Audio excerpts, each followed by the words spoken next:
So, we have Rook in the building. Yes, sir. That's the name, right? Yes, sir. How you doing today? Man, I'm straight, man. I appreciate y'all for letting me come through. Yeah, definitely, man. Welcome to Who's Next 757. Welcome to the headquarters. All right. So let's hop right into it, man. Where are you from? Originally born in Pittsburgh, and I grew up most of my life in Fort Lauderdale. Fort Lauderdale. Yeah. Okay. So what brings you to Virginia? I'm actually in the Navy, and I was with Seattle for a little bit. Just came off deployment about a year and a half ago. Ended up over here, so here I am. Okay. All right. In the Navy, how is that treating you? I mean, it's got its up and downs. I ain't finna sugarcoat or nothing, but it's cool. It got me on the right path compared to the life I was living before, so I'm grateful for that. But me personally, like, I ain't got that much time left in this, so I'm gonna just ride out and, keep doing this music shit. Like, I ain't knocking nobody who want to do more time of it. If you want to, that's cool, do you. But me, I feel like I'm gonna miss out on too many opportunities in life. So I like that. You know what you want as well. Yeah. You know what you want as well. How old are you? 22. 22. Okay. Young guy. Yeah. Young man. What made you get into the Navy? What made you go to the Navy? Like I said, start with just me living my whole life, getting arrested, just running around with the wrong crowd. But just because where I grew up, I was born and where I grew up with, Pittsburgh and Florida, it's kind of by the East Coast type shit. And I kind of did my research, and being in the Navy, I was like, okay, I'm finna end up on the East Coast. Maybe not right away, but I got a chance to be at least close to home because I got a couple of homeboys in the Army, Marines, all that stuff, and they getting sent out right away. Mm-hmm. So, not saying I didn't want to do it, but at the same time, I just, felt like the Navy was a better fit for me. Okay. Fair enough. So you say you learned a lot up until this point. Yeah. Becoming the young man you are, getting older. You say you was running around with the wrong crowd, got your life together in a sense. Yeah. Okay. Now let's hop on a music tip. When did you start taking music serious? Probably my senior year. Once I got on probation, that's when I was like, I had time to kind of reflect. Because before then, I wasn't really recording. Sometimes I go in the booth, the studio, whatever. Sometimes fuck around, whatever. But that's when I was like, you know what? Like, I gotta take this shit serious. Cause it was like the one thing that I enjoy. You know what I'm saying? I did like other shit, but I feel like rap is like the one thing I naturally felt like I was gifted at. Like I said, I ain't saying I ain't had nothing to work on, but senior, that's when I was like, all right, I'm gonna join the Navy, go through what I gotta go through, stack my bread up, and after that, it was motherfucking go time. For sure. Go time. Now we here. Full-blown artist, right? Taking it to the next level. You got music out? Yeah, I just dropped a Whoopty remix a couple days ago on my YouTube channel. I did see the Whoopty. Yeah. I like the delivery. I appreciate that. I like the delivery. I like the sound of your voice. I do wanna know, is there more coming? Definitely. Actually, man, you caught me off guard. I got something big. I wasn't gonna reveal it, but fuck it. I actually got a collab with Zaytoven coming pretty soon. Okay. Definitely look forward to that. Yeah. Now, how did that come about? So it's actually funny. So he hit me up, but I was listening to this is shortly after the Gucci Jeezy battle, and I was listening to something and I tagged him in it, and he hit me back up and was like, "Hey fam, what's good? You drop me more music." And I seen that, I was like, wait a minute, because you don't get motherfuckers hitting you up like that. Click on it, see it's actually him. I'm like, oh shit. So I'm like, yeah, bro, like, I just dropped a project, I'm working on this other shit. And then, he was like, yo, what's your budget, goals, all that other shit. Right. So I kind of gave him my whole little thing. And then he's like, okay, I'm gonna throw you a little something. Gave me a fucking good ass deal. And he's like, I'm gonna be on the intro of your track, the beat. I'm gonna post you on my IG page like, a couple times. And I'm like, bro, my fucking bet. So Yeah. So definitely that collab is a big collab. Definitely move right on that. And I want to see what's coming next with that. Want to see if you hopping on the Zaytoven beat. Definitely. I mean. For sure. Okay. All right. Now projects. Is there a project coming from Rook? I'll be honest with you. I definitely want to push one, but I'm gonna kind of take my time because recently I've been dropping like 3 or 4 projects. Like I'd say in the last like 4 or 5 months, I dropped like 3, 4, and like me, you know, it was cool. But I kind of want to take my time and kind of get my buzz up. You know, drop singles, collabs. You know, build relationships with artists. You know, expand on my marketing and all that stuff. Because as far as projects, I'm consistent, but at the same time, I feel like I really kind of need to sit back, kind of reflect on them and see, okay, what can I do to get the next one better than the last? You know, how can I maybe sound different, and then, you know, not bring that same sound, you know, kind of like throw people off. Right. Okay. Now I have a question. How do you said something about branding and marketing? Yeah. Now how do you market yourself different from the category people might put you in? Like a Logic, like an Eminem, you know, those that type of wider frame. Mm-hmm. How do you separate yourself, or how would you market yourself different? Probably because more of our different type of environments. You know, Logic had, you know, the household he was in. You know, he's biracial.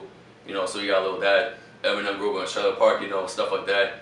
Me, where I grew up at was straight slums. You know, being pretty much the only white boy. I would say as far as categorizing myself, as no disrespect towards them, I feel like I can mix up my sound a little bit. I feel like, you know, if I want to be on some lyrical slow stuff, I can do that. But if someone wants to hop me on, you know, some drill shit, some Zaytoven, you know, I could definitely do that for sure too. Okay. That's a big deal. That's a big deal. Now, back on the marketing tip. Do you promote yourself? Do you sponsor anything?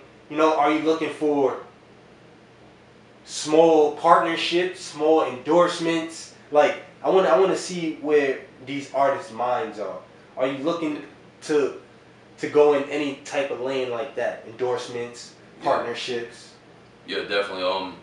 As far as like, you know, how I started off marketing and stuff, like I kind of do it myself, but I'm trying to get on, you know, bigger pages and like eventually, you know, finesse my way into academics, you know, college kid, you know, maybe get featured on World Star, you know, try to study the movements. And, you know, I watch tutorials, I watch how these other artists, you know, I kind of like see how they, you know, the steps they took to do that. And what I don't want to do is market myself in a negative way, like a Tekashi, you know, where it's like, it's good to have attention, but not unnecessary attention. Yes. Especially when you got a lot going for you, because it's like, you know, like you saw, man, he incriminated himself, you know. Yes. Motherfuckers let that shit ego get to their head. Right. And then it all catches up to them.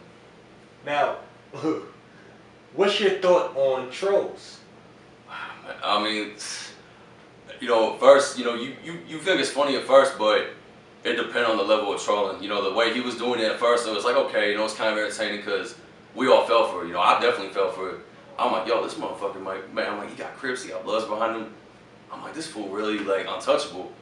But then he starts to get super disrespectful, and I'm just like, now if you want to troll like saying I got bigger, you know, album sales than you, that's one thing. But you gonna talk about, you know, he saw the thing with Lil Durk, you know, he went to Chicago, went outside O Block, was, you know, disrespect. You know, he just recently said some shit about King Von. And like that's where it's like, bro, like, you know, that's crossing the line, man. Like that, I don't fuck with that. That ain't even trolling, bro. That's some sucker ass shit. Yeah. Rest in peace, King Von. For sure. Who's your favorite rapper? Who inspired you to, you know, become who you're becoming? Shit. I mean, if I can name a couple off the top of my head, Big Crit, J. Cole, Jordan Lucas, Gucci Man, and if I name one more, I'm gonna say like Davies. Those are great picks. I like those picks. Now, who would you want to do a hit record with? I mean, if I had the option right now, it's either Lil Baby or Drake. I mean, you saw Block Boy JB, anybody who does a feature with Drake, that's automatic hit right there. Same with Lil Baby. Now, I ain't got the bread like that, but if they offer me like, yo, it's for free, those are the two people coming to my mind. And those is hits off the bat. Oh, definitely, for sure. Those is hits out the park. Okay. Now, man, do we have any videos out for the people? Are you working on anything like video-wise? I'm starting to look around for like actual video. You know, people shoot videos. I found this one dude. I'm gonna plan on doing something next month or two. Anything dropping real soon? Uh, Real shit. And me and TG was actually just talking last night. We trying to do that whole lot of choppers Sada Baby remix. Okay. Just because it's kind of popping. Got Nicki on it, so I'm trying to pull. Like I'm gonna release singles and shit. Don't get me wrong, but I'm also trying to do like the Montana 300, the Jordan Lucas route. You know, they kept remixing all these songs. You know, that's how they kind of got big. And then after that, they started doing their own shit. And people was like, okay, they not just remix artists. You know, they could do that and like adapt to any other type of shit. Right. All right. Okay. You have an album out. Yeah, Left the Past. Left the Past. I just seen that on Spotify. Right? Talk about that. I see. How many songs is it? That's about 8 tracks. About 8 tracks. Yeah. Now, tell me about that. Yeah. So the picture you actually see on there is in Pittsburgh. It's a little outside. That's pretty much the street and the building, the area I was born at. So I kind of wanted to pay homage to where I really came from, where I started. The reason why I call it Left the Past is like kind of representing all the mistakes I made, but also remember where I came from, but also saying, look, I'm moving on from that. You know, it made me who I am. So I kind of wanted to stick with like, you know, kind of like a gritty, grimy type vibe to it, but it's also storytelling. Like you could bump to it, but it's like really pay attention to the words type shit. Like don't just listen to the beat. You know what I'm saying? Really feel what I'm saying type shit. Right. So what's the story behind it? How have you been promoting it? Yeah, so as far as promoting it, I've had, you know, you get the little option. I started out doing that whole promotion shit on Instagram. You know, you post something that says, hey, promote. I do that. You know, you do a certain amount of money, you know, you get a certain amount of views. I started with that, you know, I was like, okay, it's a start. Then I had a bunch of people blowing my shit up. And then I started getting like pages with over 100,000 followers. You know, at first I'm like, let me see these fools legit. So I checked them out. They just promote all these artists. Every artist they promote was verified on XXL, you know, getting signed or co-signed. So I started hitting them up and it was like, yo, started asking about their services. They started, you know, putting my shit out there. You know, when you go on Spotify, sometimes my shit would pop up. On Instagram, my shit would be the first thing that popped up. And it would just link them to my shit. So I had a bunch of people blowing up my page because like, not even 2 years ago, I had like 9,000 followers. Right now, I got over 20,000 followers though. Mm-hmm. So it's a start, but you know, hopefully I go up to 50. Okay. And what I meant by what's the story behind the album?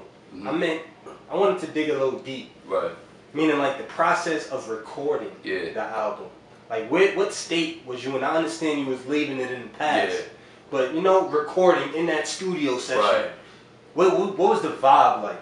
Man, the vibe, I ain't gonna lie, I had to put myself in that dark place because before that, I originally, you know, I was a borderline alcoholic and stuff, so me kind of coming back from that, you know, battling with depression and all that stuff, you know, just having anxiety, you know, not being able to go outside sometimes, you know, hearing loud noises, so I had to take myself kind of back to that spot in the studio, and when me and Jason was in the studio, I kind of, my engineer, I told him at Street Factory Studios, I kind of had to set the tone right away that, you know, I need to kind of dig deep to my roots and, you know, this is deeper than rap. This is me pouring my fucking, you know, everything out that I got, you know, getting all this shit off my chest.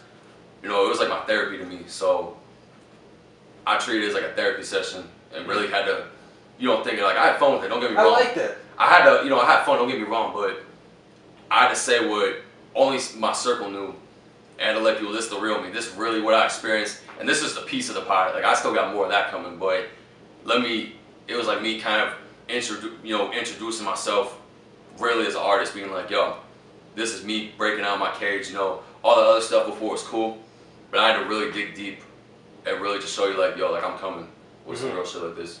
I like that, man. I like that. I treated the studio session like a therapy session. Yeah. I like that. Now off the project, what's one song that you would want the people to listen to? Man, if I had to pick, I would say, if you're looking for, I would say either Take Me Back, or I would say Still Breathing. Only because I say Take Me Back is because I got a dude named Duppy on the hook. But Take Me Back is really starting where I came from and saying take me back kind of to where I came from and that was me kind of visualizing, like I could see all this shit as I was rapping it, like I seen it, I could still smell all this shit, like I could hear it, like almost like it was happening right in front of me. So Take Me Back probably, in my opinion, it's the realest shit and the most like emotional I've ever rapped on some shit. Okay. Like even hearing my voice, he was like, damn bro, because you really was like rapping on that shit. So. Okay. Okay. Now, real quick, man, before we get up out of here, For sure. before I let you say shout out to your people, shout out to your fan, you know, is there anything that you want to tell the people about yourself that you got coming up, or, you know, let talk to the people real quick. What you got going on? Shit, this year, definitely go drop a project in the summer. I don't know yet, but expect a lot of singles, a lot of your favorite artist songs. I'm gonna remix and body that shit better than them. No disrespect, but some disrespect. Shit, I'm coming out, bro. Shout out to Katie Trotter, my homie Hush, aka Sanchez. Shout out to Jay, Isaiah, Brennan, you know, all my peoples that was in the trenches with me, helped me get back to where I was. I'm glad to see y'all turn your life around too. They finna be dropping some projects soon, so I'm gonna keep y'all posted on that. That Zaytoven shit I mentioned earlier, that shit gonna be crazy, bro. And who knows, y'all might see me with some big Atlanta artists. Some that's been in the game for 10 plus years, so it's gonna be my year this year.